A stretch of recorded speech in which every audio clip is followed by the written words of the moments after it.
I I am recording this on August 2nd, 2026, 9:50 at night, Central Standard Time. Yeah. So, hi. It's been a hot minute since I've decided to put my face on the internet. But I thought I'd make this just because in about a little under 2 hours I'm going to be 26. I'll be closer to 30. I mean, I've already been closer to 30, but it'll feel like I'm closer to 30 than I am to 20. And in a lot of ways, I, I I still feel like a dumb teenager, and I know that's not unique to me, but I felt like it was worth. It's an emotion worth pondering, I guess. But I wanted to take this time, mostly for me, but perhaps to you too, just to maybe share a couple of insights that I've picked up over these couple of years, and maybe they'll be of some help to you, and hopefully I will one day finally live all of these perfectly, and my life can be in a better place.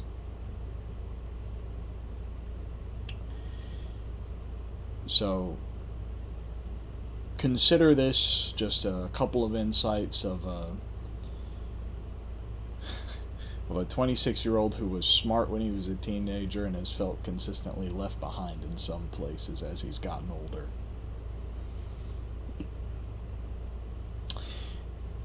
First, the only thing that will stay the same throughout your entire life is that everything changes. That means the good and the bad things, oftentimes. Is if you're going good right now, well, that's probably going to change. But if things are going bad, that also means things are probably going to change. Well, they're guaranteed to change, actually.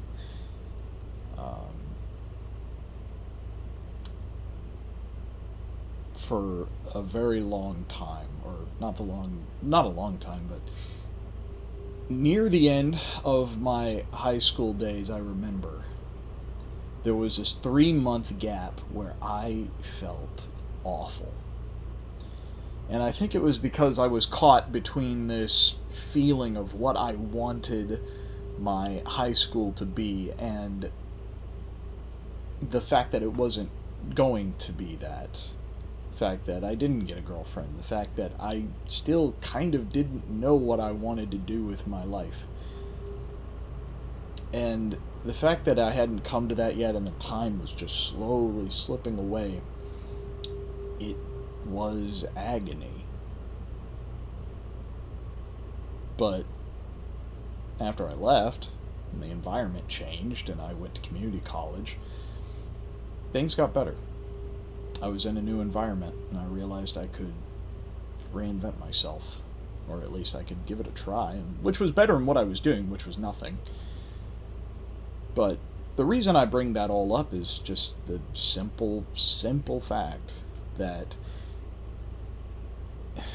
this world, your world, our world, both in the social and in the microcosm and the macrocosm, it is constantly ever changing. And it's something that's worth considering whenever you are feeling lost or locked in some place.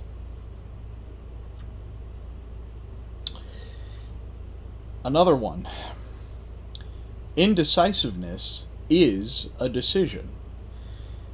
Specifically, it means that being indecisive, you have, in fact, made a choice. Staying where you are it's an easy choice, but it is a choice a lot of the time for a lot of people, myself included. I, for the longest time after I had finished college, there were several days where I was just pretty much locked into my bed. I would be awake all night, either gaming or wasting time on the internet. I'd wake up at 4 o'clock in the afternoon on the next day. I would eat one meal and I'd do the same thing over and over and over and over again. And I decided in my indecision that living was not so horrible that I couldn't ask for help to change that, to help seek something bigger, to just escape that never ending cycle. But the thing is, it did end. And, well, it ended pretty simply when living with my folks and they started charging me rent. So, for what it's worth, that means I'll get off my ass.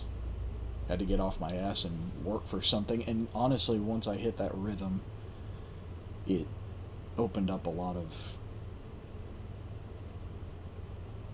It opened up insight, I guess, into the way I'd been living before. And I'm like, oh my god, why did I tolerate something like that? Honestly, it's a scary thing, but for a third thing that I feel is worth mentioning is the mind can be made to tolerate horrible, horrible things, horrible situations, horrible cycles, horrible abuse. Your mind can easily be made to tolerate those things, to see them as normal.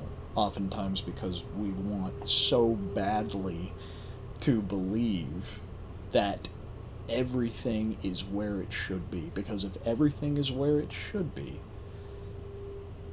well, then we don't have to do a damn thing. We don't like doing things.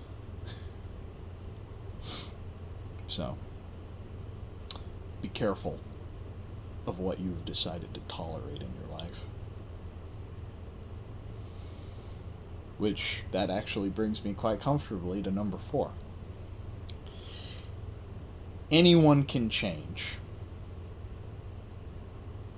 Few will, but anyone can change.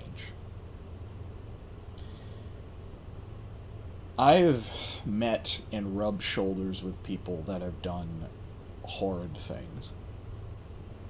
I've seen people who have lived disgusting lives. I've been someone who's lived some parts of his life, unfortunately, kind of gross, rather disgusting, rather unkept.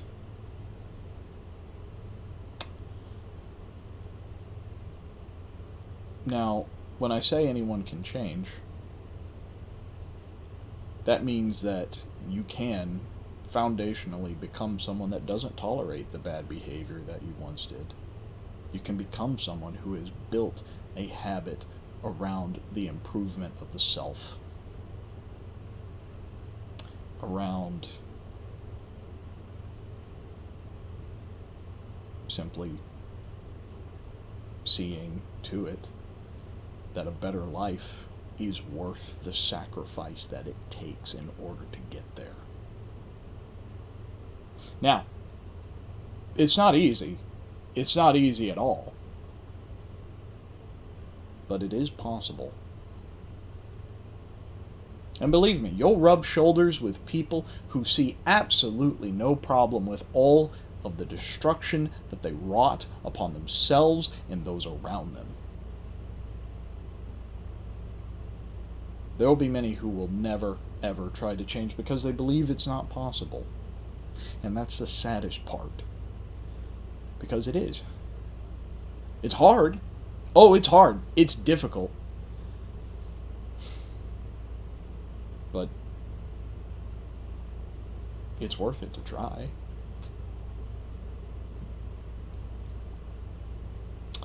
And that leads us to number 5.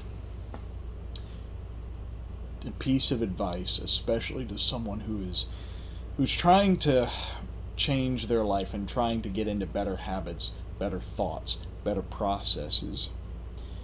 Do not neglect the benefits of short term, or the immediate benefits of change. Let me give you an example. Say you decide to exercise. Say you've decided that you would like to improve your physical fitness, you'd like to start eating a little better. Cool. If you quit in 2 weeks because you don't look like Arnold Schwarzenegger during his bodybuilder days, if you quit because you don't look like him yet in 2 weeks, that would be rather delusional. You could look like him one day, but that's going to take a lot of work.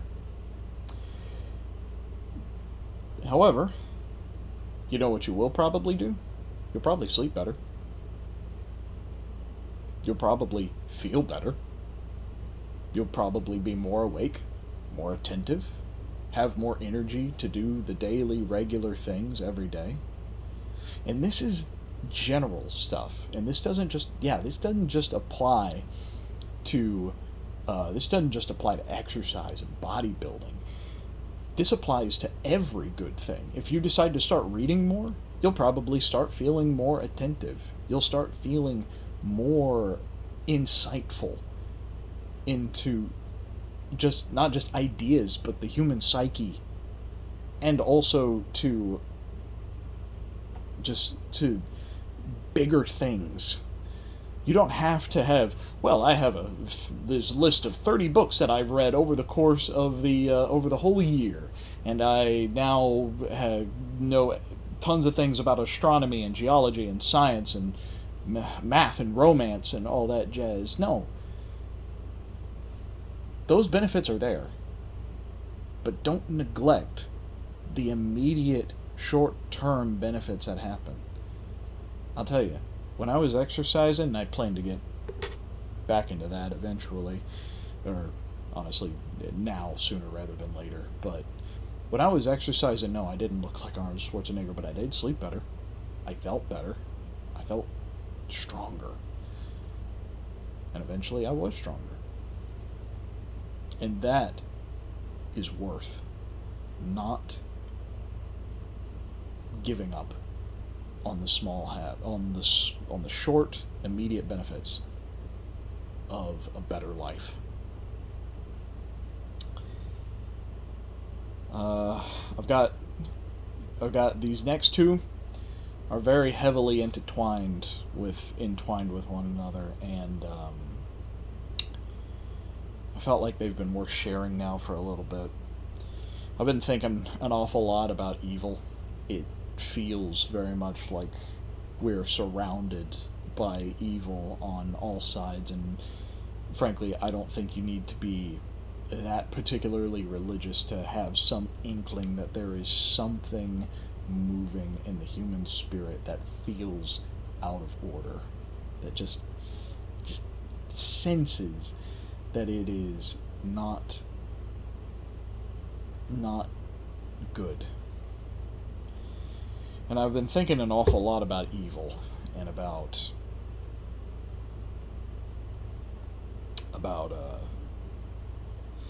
just how it permeates both outside of us but also within us. I'm of the opinion that if you are not humble enough to recognize that you yourself also carry some level of evil within yourself, that you're very poorly equipped to handle the evil you find on all sides outside of yourself. So The thing that I had come to the conclusion about evil was that I think just about every single evil action that has ever been committed in the history of mankind came from a perception of lack. Not actual lack, the perception of lack. That's a key difference. And what do I mean by that? It is the internal understanding or the internal belief that I lack something. And therefore, since I lack that thing, I am going to take it irregardless or regardless of how that hurts someone else or other people. Now, the perception of lack itself is not evil, but I am saying that it is like the seed. It is the beginning point. And here's the thing. It doesn't have to be a lack of something that you're owed, like dignity. It could be, I lack respect, so therefore I'm going to take it. I lack wealth, so I'm going to take it. I lack sexual gratification, so I'm going to take it. And I think every single evil action in history, even if it wasn't a conscious thought, comes from this little inkling that we get.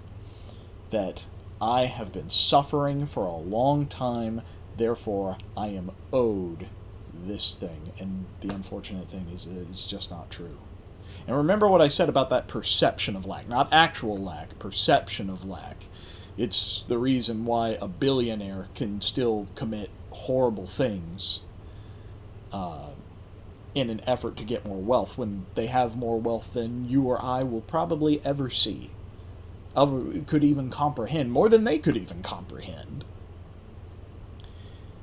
So recognize the places in your life, in you personally, where you perceive that you lack something, and you don't care who you have to hurt, who you have to step on, who you have to wave aside, or who you have to take from against their will in some way to get that thing.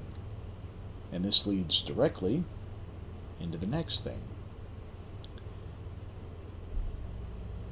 The ultimate antidote to the evil within yourself. Humility. Now, being humble carries many connotations. And in this regard,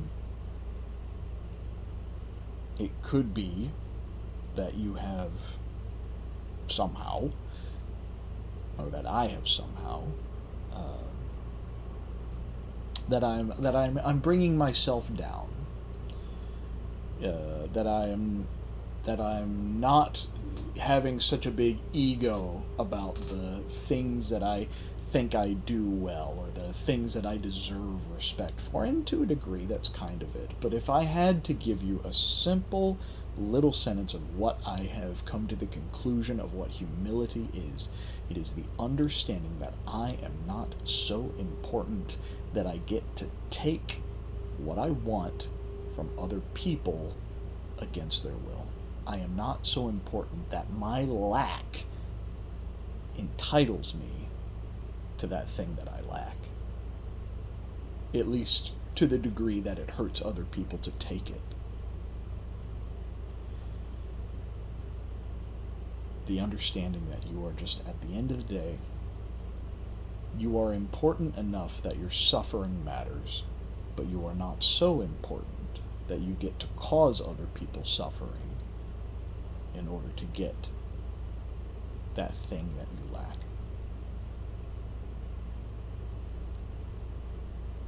And I have one final message, and this is one that I have had to grapple with a lot.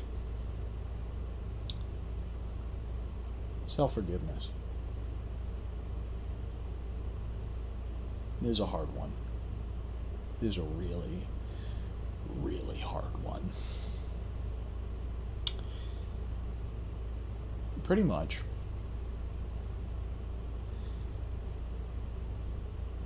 in your life, you are going to hurt people. One way or another, Maybe it's something you did, maybe it's something you didn't do. Maybe it was a time when you should have said yes when you said no. Maybe it was a time when you said no when you should have said yes. Maybe it was a time when you should have made a choice and you didn't. Maybe it was something you said. Maybe it was something you did. If you live long enough, you're going to do it. You probably already have. And if you haven't, I would be very quick to doubt your own perception of whether or not you did. So, what happens? You're a bad person now. You did a bad thing. So therefore, you're a bad person, and only bad people do bad things. Not quite. This kind of loops back to what I said, that anyone can change. And ironically, to forgive yourself is the first step toward that change. Now, what do I mean by self-forgiveness in this regard? Well, the understanding. Now, this is not dodging accountability. This is not you asking for forgiveness and confessing your faults and your mistakes and your bad choices to your loved ones, to your peers, and to those that care about you. Dodging that is not self-forgiveness. In fact, self-forgiveness requires that you acknowledge the pain and suffering that you've caused in someone else. But where it differs from self-hatred and self-condemnation is that you ultimately are acknowledging that you are still the ultimate moral decider, the ultimate moral judge of your life. That you still have decisions to make going forward. That you are, at the end of the day, more than a pattern. You are more than a choice or a lack of choice. That you are still you. And you possess the capability to choose different. Because as long as you are still alive, there will still be choices to make. And there's a lot of reasons to eventually forgive yourself. You're going to have to forgive others at some point. And you are eventually going to have, at some point, an effect on other people's lives.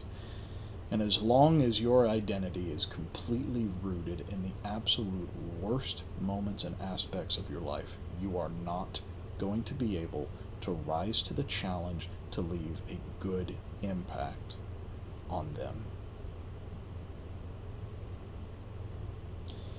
The ultimate reason to forgive yourself is because hatred that you feel for yourself is a hatred that will permeate you, it will eat you alive, it will leak out, and it will scorch the world around you. Even if you decide to lock yourself away in a box, it's still going to go that way. And here's the thing, I'm not saying that the bad choices we make don't matter. They do. They really, really do. But life is not just the bad choices.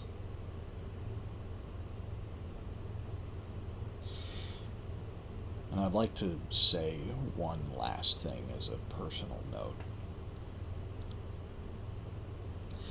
Everything I've told you tonight is not me lecturing you. This is not me telling you that I've mastered all these things, and if you don't master them, you're a bad person. No, you're a person. And I'm trying my best to also be a person that tries to master these little things. There's this ideation, and there's this conclusion that a lot of people have on the internet that is very, very wrong. That if someone tries to seek out or point out the smart and logical and moral choices, that they have somehow mastered those things, and if they haven't, well, they're clearly a hypocrite who doesn't believe what they said. No, I believe what I say. I just haven't mastered it yet. But I'm trying. I'm really trying. And I hope that you will too.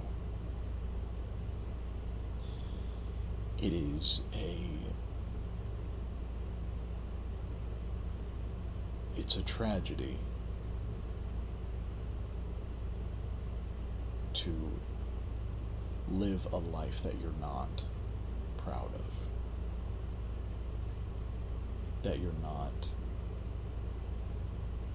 seeing the fruits of good that come from it.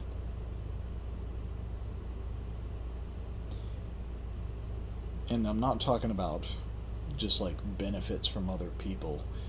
Goodness, a lot of the times, is its own reward on the soul. So, it is my hope that going into this new era of my life, that perhaps you too will take a shot at planting for good fruit.